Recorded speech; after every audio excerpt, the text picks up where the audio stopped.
Let's build a sentence. In Japanese, the common sentence structure is subject plus object plus verb. The subject answers the question of who or what is performing the action. First, we have watashi, which means I when spoken by a girl. Next is boku, which also means I but is spoken by a boy. Here is sensei, which means teacher.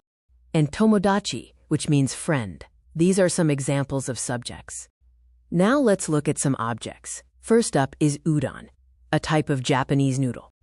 Next is taiyaki, a little waffle with a sweet filling inside. Here is curry, or Japanese curry. It's not spicy and is popular with kids. And katsudon, a bowl of rice topped with a deep-fried pork cutlet and egg.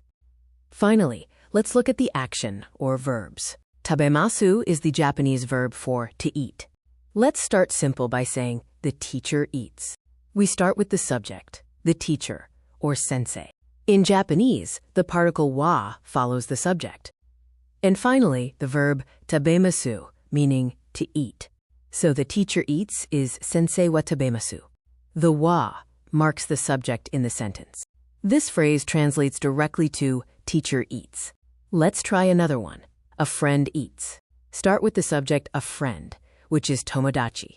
Add the particle wa after the subject. Then the verb to eat, or tabemasu. So a friend eats is tomodachi wa tabemasu. This pattern is consistent for simple subject-verb sentences. Now let's add the name of the foods, which act as the object in the sentence. Let's construct the sentence. I eat curry. First, the subject, watashi, for a girl speaker, followed by the particle wa. Next, the object of the sentence, curry, or curry.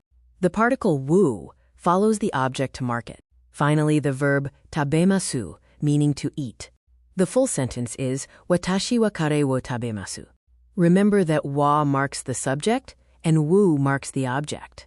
Now, how do you say I eat udon in Japanese? The sentence we are translating is I eat udon. Start with the subject I for a boy speaker, which is boku. Add the subject particle wa. Then the object, udon. Follow the object with the particle wo. And finish with the verb tabemasu, to eat. The full phrase is boku wa udon wo tabemasu. Remember that wa marks the subject and wu marks the object of the sentence. Now let's practice what you have learned. How do you say I eat taiyaki in Japanese?